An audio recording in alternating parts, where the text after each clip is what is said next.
everyone, this is Intro to Extrema Part 2.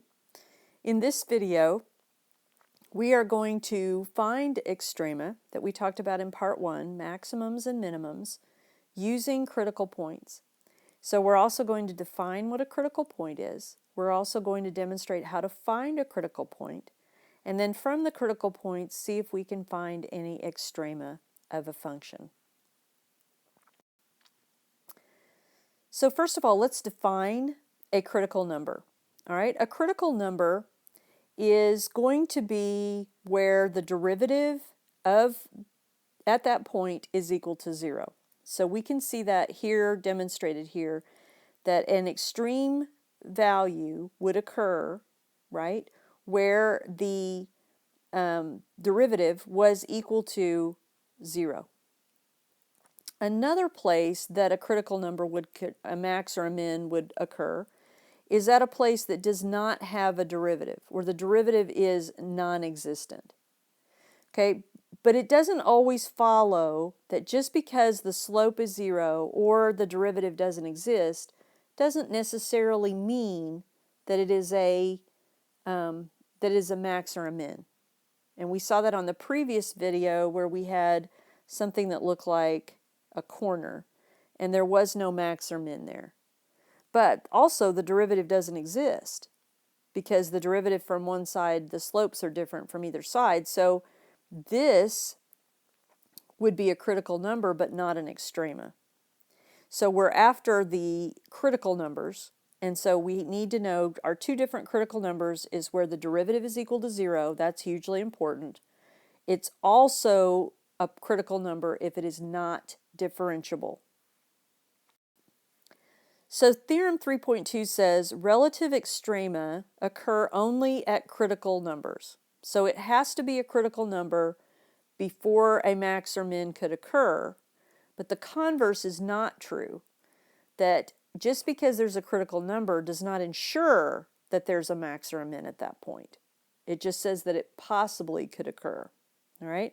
So the guidelines for finding extrema on a closed interval. Now, did you hear me say closed interval, closed interval? So we don't have that huge open interval that we talked about in Part 1. But we do, to find the extrema on a closed interval, use the following steps. Find the critical numbers. Okay, and we're going to do that. Evaluate each critical number. So you're going to find the critical number will be the x value. So you plug that back in to find the y values. And then evaluate the endpoints. So we're going to do a and b as x values. And then the least of the values, the least of the the least of the y values is the minimum, and the greatest one is the maximum. So we're checking critical numbers, which are the inside. We're checking the endpoints, which are the ends, of course. And then we're just going to look at the y values and see which is the biggest and which is the smallest. So here's our first example. And this is where f of x is equal to the absolute value of x, which, as you recall, is a piecewise function. Remember that it is the piece, the line that is y equals negative x, 0, and y equals x. This is all put together in one. So we're looking at this value right here, where it is at 0. And we realize that if we evaluate this with a one-sided limit, right, as we look at it approaching from the left, that's what this 0 to the negative at the top here, we know that the limit as it does that is -1, or the slope of that line. We also know that from the right, if we go this way, it is 1. So we know since these two limits are not the same from the right and from the left, that this does not have a limit, and it is not differentiable at 0. So that makes it a critical number. So as you look at the graph, it's pretty easy to see that it's the lowest number, and that fulfilled the definition of a critical number, and it does have a relative minimum. So the two one-sided limits disagree. The derivative doesn't exist. It makes it a prime candidate for a critical number, and as we can see, the minimum does occur. So note on here that not all critical numbers are going to produce a max or a min. So once again, this is a closed interval, right? And so we have this point right here that's a candidate. This is the polynomial. So if I take the derivative of that, I'm going to get 12x to the third minus 12x squared. I'm going to factor out a 12x squared and get x minus 1, right? So I'm going to have two critical values. If I set that equal to 0, because remember this is the derivative, if you set the derivative equal to 0, right, then those are going to be my critical values. Then I would have 12x squared is equal to 0, and I have x equals 1. So x is 0 and x is 1. So I have this critical value and I have this critical value. But what we're going to find is that this is not actually a max or a min. This one is a minimum, and this is an absolute max on that interval. This is a relative max on this interval. This is a absolute minimum. This is not. And you can kind of see here that it's not changing from decreasing to increasing. It's actually kind of lolling there. That's going to actually be an inflection point, changing from concave up to concave down. So you can see that it's not going to always produce a max or a min. Okay, so here is an example. We want to find the absolute maximum and minimum of f of x equals x squared minus 9 to the third power over this closed interval. All right, so step 1, we need to find the critical numbers of f of x in the interval from a to b. All right, so a to b, I'm going to go ahead and write -4 to 1 as a closed interval. All right, so I have f of x is equal to x squared minus 9 to the third. So remember that the first thing we do to find critical numbers is that we find the derivative. So this is the chain rule. So I'm going to do the derivative of the outside. Hopefully you can read my writing. Times the derivative of the inside, which would just be 2x. So my derivative is going to be 6x times x squared minus 9 squared. Okay? And so then if I factor that, go ahead and factor that out. That would be 6x, and then it would be x plus 3, x minus 3, all of that squared. Okay? So it looks like the derivative exists over the entire interval. It's a cubic function, so probably. All right, so I'm going to have 3. If I set this equal to 0, whoops, 6x.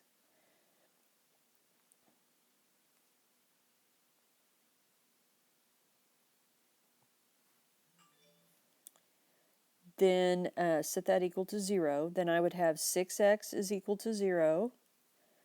And then if I set that whole thing to 0, of course you take the square root of 0, you still get 0. So you're going to end up with x is -3, x is 3, and x is 0. So I'm going to have 3 critical values. All right? So I'm going to take a look again at my interval. Right? I'm not taking the entire graph. I'm just going from -4 to 1. So I can see here that this one does not lie in this interval. So I don't have to do that one. Okay? So at step 1, the critical numbers are x equals 0 and x equals -3. Okay, so step 2 is to evaluate f of x, not the derivative, f of x at the critical numbers found in step 1 and at the endpoints. So what we want is we want a list of x values, and then we also want to know what the f of x value is at that point. So I'm going to make a little table, and I'm reminded that, and they don't have to be in any particular order, but my critical values were 0 and -3. We rejected 3 because it wasn't in the interval. Speaking of interval, my endpoints are -4 and 1. All right, So what we want to do then is we want to evaluate f of x for each x, or each x that we have here. All right, so I put the original function over here. If we put in 0, right, we would have 0 minus 9 to the third power, so that would be negative 9 to the third power is negative 729. That seems like a candidate for minimum, doesn't it? If I put a 3 in the, negative 3 in there, negative 3 squared is 9 minus 9 is 0. Okay, so that's not a minimum. And then negative 4 would be 16 minus 9, which is 7 to the third power is 343. And I really do happen to just know that. And then the last one, 1, is if you put a 1 in there, this would be 1 minus 9, so it would be negative 8 to the third, so this is a negative number. And no, I don't know that one. I looked it up. It is negative 512. Okay? So let's think about what we did here. In step 1, we found the critical numbers by taking the derivative. So from now on, almost anything that you have to do, take the derivative, set it equal to 0, and that will give you critical values. We're going to be doing that a lot. So if you'll just think of that every time, okay, what do I need to do first? Well, take the derivative, set it equal to 0. There you go. So on here, let's analyze. We're looking at f of x. Well, this is the lowest point, so this is an absolute minimum. This is the highest point, so this is the absolute maximum. And that's it. That's really what you do. Now you could write it out if you want the verbal component, which is really important, verbal. You would say that the absolute max is 343 and occurs at x equals negative 4.